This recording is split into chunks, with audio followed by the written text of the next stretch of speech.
Have you ever wondered what really happens financially when a husband, wife, or civil partner passes away in the UK? It's one of those conversations most people avoid, but knowing the facts before you need them can save months of stress, confusion, and unexpected financial problems.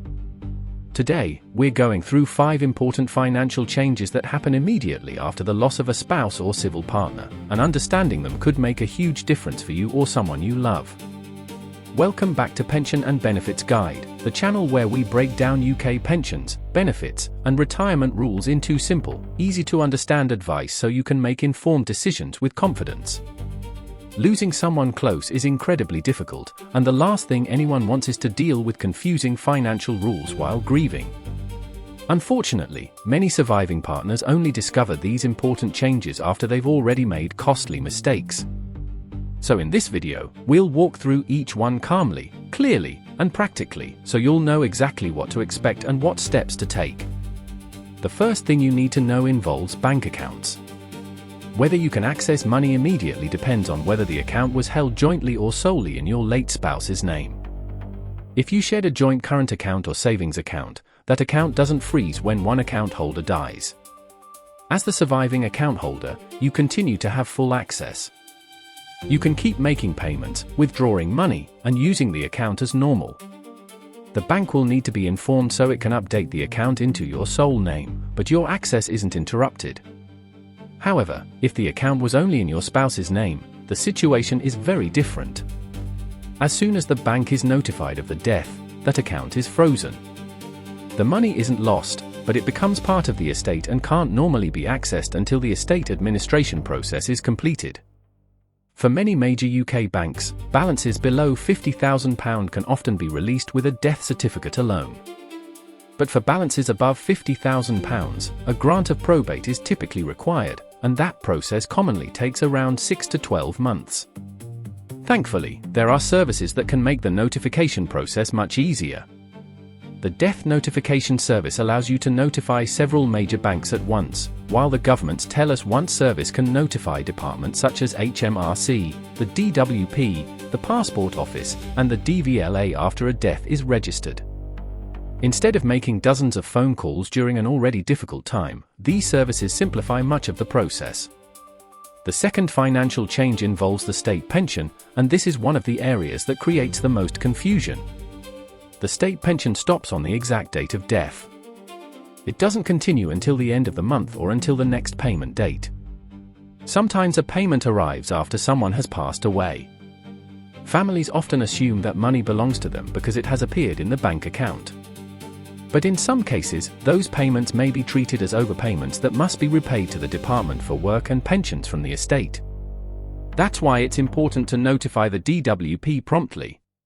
If you use Tell Us Once when registering the death, the DWP is notified automatically.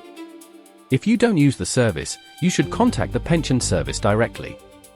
If an overpayment has been made, the DWP will calculate the amount and write to the estate. Any repayment comes from the estate before it is distributed, not from the surviving spouse's personal income or bank account.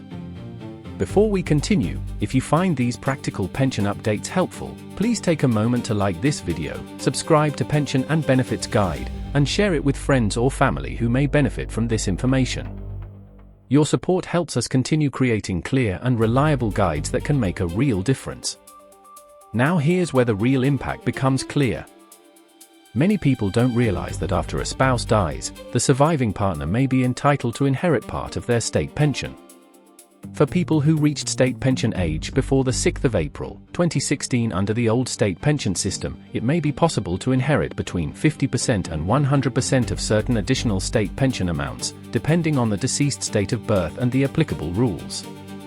Those whose spouses reached state pension age before the 17th of March, 2008 may qualify for up to 100%, while later dates follow a sliding scale down to 50%.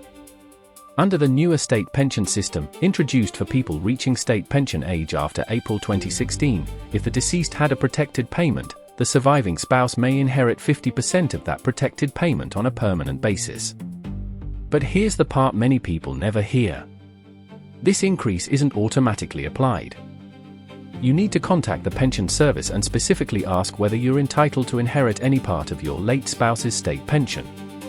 The call usually takes around 15 minutes, but for many widows and widowers it can lead to a permanent increase in weekly pension income.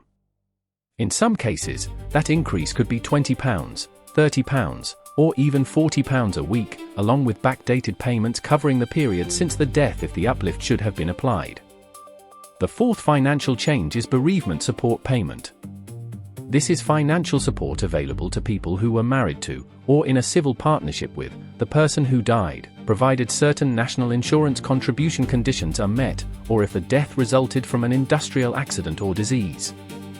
If you have dependent children, the higher rate includes a lump sum of £3,500 followed by 18 monthly payments of £350. If you don't have dependent children, the lower rate consists of a £2,500 lump sum followed by 18 monthly payments of £100. But timing is incredibly important. If you claim within 3 months of the bereavement, you can receive the full lump sum. If you wait between 3 and 12 months, you'll receive a reduced amount because you missed the monthly payments for the time that has already passed. And after 12 months, you are no longer eligible to claim. The DWP doesn't automatically contact everyone who may qualify, so it's easy for people to miss this support while dealing with grief and all the paperwork that follows a bereavement. The fifth and final financial change involves means-tested benefits. If you and your spouse were receiving pension credit, housing benefit, or council tax reduction as a couple, those awards were based on your combined income and circumstances. When one partner dies, those circumstances change immediately, so both the DWP and your local council should be informed as soon as possible. While any overpayments after the change in circumstances may need to be repaid, there's another side to the story that isn't discussed nearly enough. For many surviving spouses, their entitlement to benefits may actually increase. Someone who didn't qualify for pension credit as part of a couple may become eligible as a single person. If income has fallen because a private pension belonged only to the deceased, additional financial support may become available. Qualifying for pension credit can also unlock other forms of help, including council tax reduction, the warm home discount, the winter fuel payment, and a free TV license at age 75. Together, these could be worth between £2,000 and £3,000 each year. That's why it's important to ask for your entitlement to be reassessed based on your new circumstances. To quickly recap, if your bank account was held jointly, you'll normally continue to have access. If it was solely in your spouse's name, it will usually be frozen once the bank is notified. Remember that the state pension stops on the date of death, and any later payments could be treated as overpayments. Check whether you may be entitled to inherit part of your late spouse's state pension, don't overlook bereavement support payment and its important claim deadlines, and have any means-tested benefits reassessed because you may now qualify for additional support. None of these phone calls are easy to make during such a difficult time, but each one can help protect your financial well-being when you need that protection the most. And if you're not ready to deal with everything yourself, don't hesitate to ask a trusted family member or friend to help you through the process. I'd love to hear from you. Were you already aware of these 5 financial changes, or did one of them surprise you?